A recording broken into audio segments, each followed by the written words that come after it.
Vamos passar aqui, então, para um ponto que eu acho muito interessante, e também dá um baita debate, e no fim a gente vai ter que ser meio rápido, assim, que é a questão da simulação. Né? A natureza dessa simulação. O Garak aqui não é o Garak. Uhum. É a Até simulação. porque o Garak não está no circuito ali, né? Não está, ele não está. Esse Garak é somente uma simulação que foi. Daí temos duas hipóteses: extraída de serviços de inteligência do domínio, que já fez a ficha, né, desses habitantes da estação, ou então está puxando do próprio subconsciente, né, das memórias do do Bashir, Bashir, dos outros, né, Uhum. dos outros personagens, né? Porque o que eu acho estranho, e é um mini down desse episódio, é que o Garak tem um papel muito ativo aqui nessa resistência, ele é né? protagonista dessa etapa, né? Ele é protagonista da resistência sem ser um personagem real. Ou seja, né, a própria simulação do domínio já está criando um viés, né, de dizer, olha, não, eles vão resistir e a gente vai ter que partir para o plano B. Então isso não foi muito bem É um pouco um furo, né? É um furo, né? É um furo. Uhum. Teria que ser um dessas pessoas que estavam ali fisicamente, que teria que ser o protagonista ou a protagonista. Como o Cisco faz, que vai lá e confronta, né? E diz, olha, um preço muito caro que vocês estão cobrando para a paz, tal, não vai rolar. Agora o cara que vai lá e aplica o sedativo ali no Michael Edgerton para poder, né, invadir ali. Então, libertar o Cisco e tal, né? Isso. Mas talvez seja justamente por ser o Garak. Se eles já tinham a ficha do Garak, ou entraram no subconsciente do Bashir e buscaram essa imagem com essa figura, essa persona do Garak, eles sabiam de tudo que ele fazia. Ele sabia do serviço que ele fazia, ele sabia da história do Garak que a gente já viu lá atrás, de como o Bashir ajudou ele, ficou ao lado dele naquele surto que ele teve ali, quando ele estava com aquele implantezinho não funcionando bem. Então, justamente por ser o Garak, eu acredito que faria sentido, porque ele é o único cara que saía, ligeiro para perceber, tem coisa errada, vamos ter que rapar fora daqui, vamos ter que sair direto. E era o cara... É uma forma de manipular os outros. É uma Exato. forma de manipular os outros, tá? Exato. Aí faz sentido, viu, Eduardo? Não, realmente daí a gente pensando se eles conseguiram identificar o Garak como potencial agente, né? Ele funcionou dentro da programação como seria esperado que o Garak real funcionasse. Realmente faz sentido. E aqui, Marcelo, a gente está chegando a fundadora já deu as suas motivações num diálogo anterior para o outro sobre os sólidos, né? Por que nós não gostamos dos sólidos? Porque os sólidos é um termo racista, né? Pejorativo que eles usam para os monoformas, né? Como eles chamam. Então, os sólidos nos perseguiram e de perseguidos agora nós somos os perseguidores. É uma maneira da gente se defender e continuar existindo. E aqui é o momento da revelação, we are the Dominion, né? Nós somos o domínio, né? Nós não pertencemos ao domínio, como a Kira ingenuamente, vocês pertencem ao domínio? Não, querida, nós somos o domínio.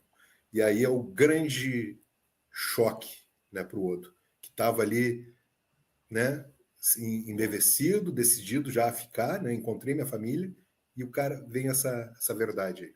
Isso. É o que eu estou chamando de Matrix, né? Matrix de Star Trek, né? Tem uma pegada Matrix aí, porque essa manipulação da realidade mexe com as pessoas de verdade, né? E por isso que não é só um sonho, é uma coisa mais profunda, né? Elas estão ali, de fato. E quando isso vem à tona, é muito interessante que o Borat fala que é um experimento. Isso. Né? E fica bem evidenciado isso, para ver como eles responderiam a uma tentativa do domínio de se apoderar da fenda espacial rumo ao quadrante alfa. E eles estavam curiosos para saber o quanto eles estariam dispostos a sacrificar para evitar uma guerra, ou para evitar a dominação, né? Talvez, né? Nem para evitar a guerra, mas para evitar a dominação dos outros, né? E vem aqui a grande revelação, realmente, né? Que os Changeling são o domínio. Controlam outras E aí ela vai dizer, controlam outras espécies para não serem feridas por elas. E ela vai dizer, eu quero impor ordem em um universo caótico. Eu achei muito importante essa frase. Aí eles têm essa ideologia, né? Que os sólidos geram o caos e que eles precisam levar a ordem para o caos dos sólidos. Aqui nessa cena... Perdão. Aqui nessa cena tem uma fala do Odo muito interessante também, que ele fala para ela o seguinte. A gente pode fazer um outro link daí com o que tu estava falando, Marcelo.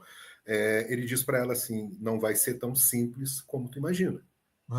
Levar a tua ordem para lá. O Odo está falando aí do... como é que é? Lugar de fala. Ele conhece o pessoal, ele vive já há muito tempo lá, ele sabe como funciona, né? Então, o experimento era no sentido de que eles não têm como prever o futuro, eles não têm como saber como vai ser no futuro, apesar deles já saberem disso, que vai ser difícil, né? Lidar com os sólidos do outro lado da galáxia, mas eles precisavam fazer o experimento para, né, bater o martelo e descobrir e montar aí a melhor estratégia. E aí por isso que eles fazem o experimento. Não sei se eu me fiz entender. Eles sabem, né, que não é fácil. Eles já têm assim 90% de não, os caras vão criar problema e tal. Mas a gente precisa testar, né, em loco ali. Eles não podiam perder a oportunidade, né? Ali eles tinham o médico, um dos principais médicos da federação, de toda a federação, o Cisco, que era o representante da frota na boca do buraco de minhoca, né? E a Kira, talvez a principal guerrilheira, a principal da revolta, né? A principal líder da revolta contra os cardassianos, né? Então, eles aproveitaram a oportunidade para testar, para saber até onde essas pessoas iam, né? Porque, como você disse na live passada, isso também não deixa de ser também um contato diplomático, né? Então, você não pode matar o chefe da federação assim do nada. O chefe da federação, não. O comandante, né, da frota assim do nada, né? Então, eles aproveitaram a oportunidade também para extrair o máximo de informações que eram possível de extrair deles, né? Eu queria só reforçar, destacar um outro aspecto, que nesse confronto final aí, você tem um confronto de ideais. O ideal dela é da ordem, o ideal do Odo é da justiça. A justiça, isso. Isso fica muito marcado nesse diálogo, e aí você vê que o Odo ele já não se combina mais, por mais que ele tenha entrado com o Elo, né, tenha entrado na essência do Elo com ela, mas a mente dele, a forma dele entender a realidade é bem diferente da lógica dos domínios. A questão do Odo não é mais a ordem, é a justiça. Perfeito. E eu acho que se o Odo alguma vez, e talvez na época dos cardassianos ele estivesse mais focado na ordem do que na justiça, o convívio com o Cisco o levou a pensar mais na justiça do que na ordem. Sem dúvida. Ele faz a defesa dos sólidos, inclusive, né, perante a fundadora, né? Que, olha, eu conheci muitas pessoas gentis e bacanas, e ela perguntar como a Kira, sim, como a Kira e os outros, tal. Então, ele já tem uma visão muito diferente, né? De que é possível a coexistência, é uma coisa que o Dominion, ao longo aí da sua história, perdeu completamente, né? Não acha que é impossível coexistir com os sólidos pelo passado lá de perseguição. Para fechar, então, a última cena, gente, aí é uma coisa que eu acho muito importante também, voltando à questão dos vínculos, como a Kira ela é próxima ao Odo, né? Até isso fica externado, até fisicamente, ela que toca aqui o combat dele para chamar o teletransporte, né? Como a Kira apoia o Odo durante todo esse episódio. Eu acho isso muito, muito interessante, muito revelador desses dois personagens, né? Verdade. Eu queria ouvir a Dariane sobre isso. Opa. Desculpa, é que eu tô com uma Kira aqui no colo, pulando linda e saindo. Linda, a Kira tá aqui, gente. Ela vai e volta, e eu digo, tomara que não bate no telefone, enfim. Olha, essa cena, ela ficou tão incrível, porque algumas cenas antes havia aparecido a Kira olhando, boa parte delas é a Kira olhando para Odo, reagindo ali à espécie dele que se apresenta. Verdade. Isso. E ela fica olhando com um olhar de proteção. Então, quando o Odo tá no que eles chamam ali de arboreto, ela se aproxima, vê se tá tudo bem com ele. Naquela cena que ele segura uma pedra, que diz que, olha, você tem que assumir a forma, né? Que a Changeling diz isso, assuma a forma desse arboreto, entenda como eles são. Mas como eu vou fazer isso? Você vai ter que descobrir sozinho, dar uma pedra para ele, justo uma pedra, não podia ser alguma outra coisa mais simples, né? Agora, e ela chega próxima, disse, olha, agora eu vou lá, se precisar de mim, eu vou tentar a comunicação, mas fica tranquilo que eu já sei como fazer para não ser detectado. E essa proteção e essa admiração, ao mesmo tempo que eu vi que ela protegia, ela ficou o tempo inteiro cuidando dele, ela também tinha esse sentido de admiração. E no finalzinho dessa cena que Eduardo colocou ali, ele foi muito, muito certeiro, porque ela escolheu ficar ali para garantir que ele voltasse depois. Então, olha só, voltasse bem depois, né? Pudesse retornar bem. E olha o rostinho dela olhando para ele. A mesma coisa aí já mudou, já é no sentido de admiração por aquele discurso que ele fez, que a gente vai voltar nessa cena depois em Ups and Downs. Do lado, ficando ao lado do DS9, da equipe dele, que ele considera como família, como companheiros, né? Como colegas. E o toque que ela fez nele, e isso eu achei muito interessante. Ela está cada vez mais tendo toques físicos com ele.